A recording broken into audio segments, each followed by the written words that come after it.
Editorial दो पाकिस्तान। और दो पाकिस्तान कैसे कि जब रात को अरशद नदीम ने जेवलिन थ्रो में वर्ल्ड रिकॉर्ड कायम किया पेरिस ओलंपिक्स में, तो सुबह जब मैं उठा हूँ तो लोगों के इतने खूबसूरत मैसेजेस, लोगों के मुबारकबाद के मैसेजेस, पूरी कौम को खुशी मिली।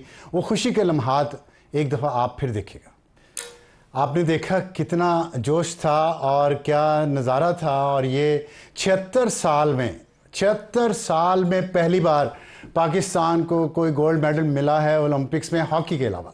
हॉकी में 3 दफ़ा हमने जीता, लेकिन वो ज़ाहिर टीम गेम थी। इंडिविजुअल एथलीट को 76 साल में पहली बार, 25 करोड़ हमारी आबादी है, लेकिन देख लें क्या हमारे हालात क्या हैं और हमारे यहाँ स्पोर्ट्स पे कितनी तवज्जो दी जाती है। हालांकि इतना टैलेंट पाकिस्तान में बिखरा पड़ा है। आप हालात देखें, अरशद नदीम जहाँ से उसने अपना शुरू किया है इस गेम को और प्रैक्टिस करने को, आप उसके घर के मनाजिर देखें, उसके गांव के मनाजिर देखें, उसकी फैमिली बैठी टीवी पे देख रही है और ये उसके घर के बाहर जश्न के मनाजिर हैं जब वो ये जीता। और ये उसके यहाँ खाना बनाया जा रहा है उसके घर में।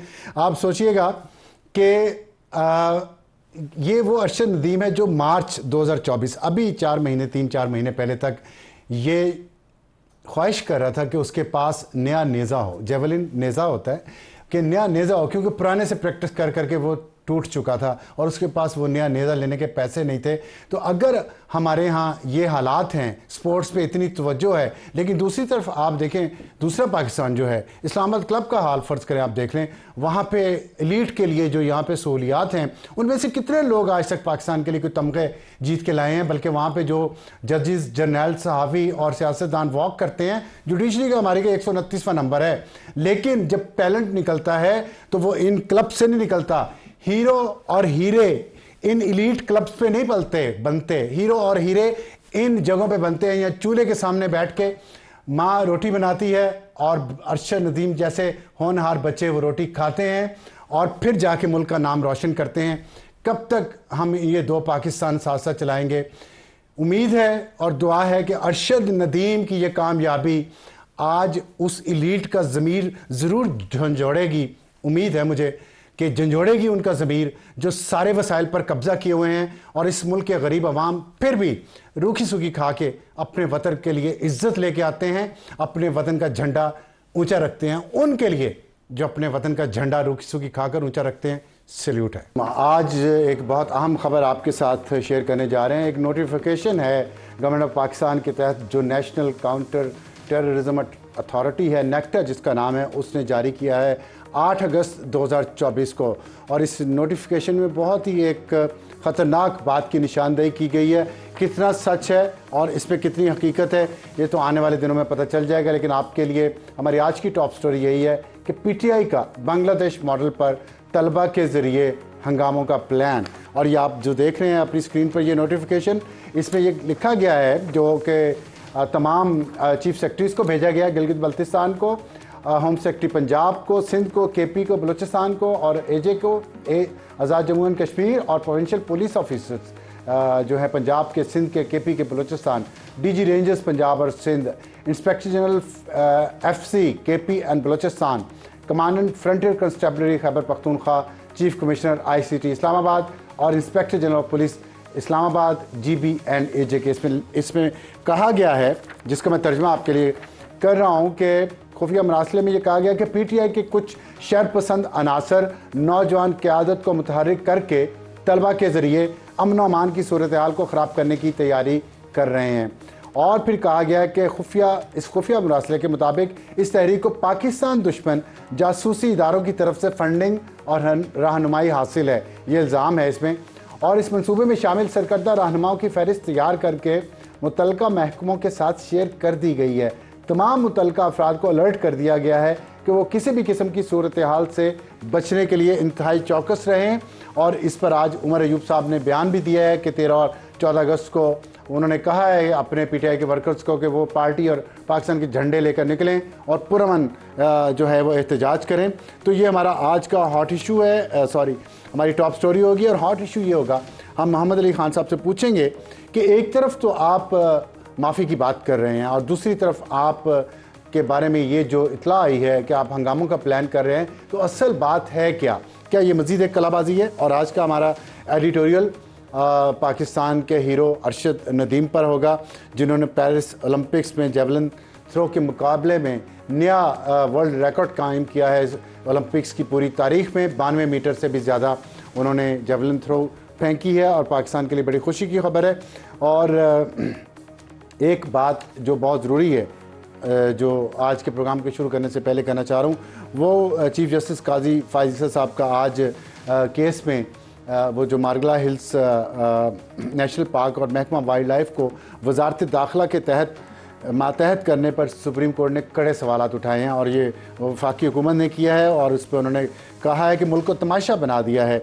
जर्नैलों और ब्यूरोक्रेट्स ने मुल्क का निज़ाम संभाल लिया है। जर्नैल अदालत को फ़ाइल नहीं दिखाता। बहुत बड़ी बात है ये, और हमें इस पे ज्वाइन किया है बड़े रेलेवेंट पर्सन ने, राना सनाउल्लाह खान साहब, जो वज़ीर-ए-आज़म के मुशीर हैं बराए सियासी अमूर और सीनियर रहनुमा हैं पाकिस्तान मुस्लिम लीग नून के। राना साहब से पूछते हैं कि ये चल क्या रहा है? जी, मैं इसका जवाब जो है वो बराह रास्त देने की बजाय मैं इसकी जो बुनियादी वजह है मैं उसकी निशानदेही करूँगा। और ये वो चीज़ें हैं जिनके ऊपर आपने हमेशा बात की है और आपके साथ उसी जो है वो दायरे में बात करनी मुझे ज़्यादा मुनासिब लगेगी। जब सियासतदान, सियासी जमातें आपस में दस्तो गिरेबान नहीं, एक दूसरे की दुश्मन बन के जो है वो सियासत करेंगी और एक दूसरे के वजूद को तस्लीम नहीं करेंगी। सियासत तो इस बात का नाम है ना कि मैं अपने मुखालफ का न सिर्फ वजूद तस्लीम करूं, उसकी राय का जो है वो राय को बर्दाश्त करूं, बल्कि उसके वजूद और उसकी राय का एहतराम करूं। सियासत तो ये है, डेमोक्रेसी भी इसी का नाम है। लेकिन अगर जो है वो सियासी जमातें और सियासतदान एक दूसरे के वजूद को मिटाने के लिए कमर बस्ता हों, तो फिर जर्नैलों को भी हक हासिल है, फिर ब्यूरोक्रेट्स को भी हक हासिल है, फिर जुडिशरी को भी हक हासिल है कि उनके हिस्से में फिर जहाँ जहाँ भी जो आता है तो उसके ऊपर उन्हें फिर संभालना चाहिए। और उनकी मेहनत जो है, 2 साल तो आपको हुकूमत में हो गए हैं, आपने क्या कर लिया? देखें, 9 मई की बात करते हैं आप। अभी आप ये जो नेक्टा का नया नोटिफिकेशन अभी मैंने शेयर किया है, इसमें भी ऐसी बात की गई है। आपके पास सबूत हैं कि जी वो हॉस्टाइल इंटेलिजेंस एजेंसीज उसमें शामिल हैं, दुश्मन मिले हुए हैं। तो आप वो सबूत 9 मई के तो कौम के सामने रख नहीं सके, और ये अब नया आपने नोटिफिकेशन जारी किया है। तो वो जो आप सियासी जमातों को बात करें एक दूसरे को कुचलने की, तो क्या आप हुकूमत में होते हुए भी वही काम नहीं कर रहे जो आप अपोजिशन को जिसका इल्ज़ाम दे रहे हैं? नहीं, हुकूमत इसमें कुछ नहीं कर सकती। उसमें देखें, मामला ये है कि हुकूमत ने अगर इन अकॉर्डेंस विद लॉ करना है तो फिर हमारा जुडिशल सिस्टम जो है वो जुडिशल सिस्टम जो है वो किसी को सज़ा देने के काबिल ही नहीं है। आप इधर जो है वो मुकदमा दायर करें, उधर अदालत में अभी चलान पेश करें, नहीं, कौम के साथ शेयर किया है। लेकिन कौम जब उसमें कोई यानी उसमें जब कोई पेशरफ्त नहीं होगी तो फिर कौम वो वीडियोस, वो सबूत देख देख के कौम हिफ्ज तो कर लेगी, लेकिन और फिर कौम क्या करेगी? आप मुझे बताएं कि 9 मई के वाक़यात से मुतल्लक किसी को कोई भूल है कि ये किसने किए हैं? वो लोग आपके सामने जो है वो नजर नहीं आ रहा है कि वो कौन जो है वो आग कौन लगा रहा है, बंदे इकट्ठे कौन कर रहा है? कोई है उसमें कोई शुबा है? ये इस बात में कोई शुबा है कि जिस दिन वो अदम इत्मीनान के बाद निकला है पार्लियामेंट से, उसके बाद एक दिन उसने क्या बात की है टीवी पे? तो इसका मतलब है ना कि रियासत सारी हुकूमत, तमाम सियासी जमातें उसके प्रोपेगेंडा के सामने हार गई ना। फिर प्रोपेगेंडा उनका ज्यादा मजबूत है ना, आपके पास इतने रिसोर्सेज होने के बावजूद आप बेबस लग रहे हैं। नहीं, ये नेगेटिव साइड है। नहीं, देखें, ये है नेगेटिव साइड। ये हमेशा हमने यही कुछ किया है कि नेगेटिव चीज़ को हम प्रमोट करते हैं, नेगेटिव साइड को प्रमोट करते हैं। आप मुझे बताएं कि जो मुजरम है, जो जुर्म कर रहा है, वो तो आपके सामने है, लेकिन आपका जुडिशल सिस्टम जो है, आप इधर केस दायर करें, उधर स्टे आ जाता है। 1.5 साल स्टे जो है वो चलता है।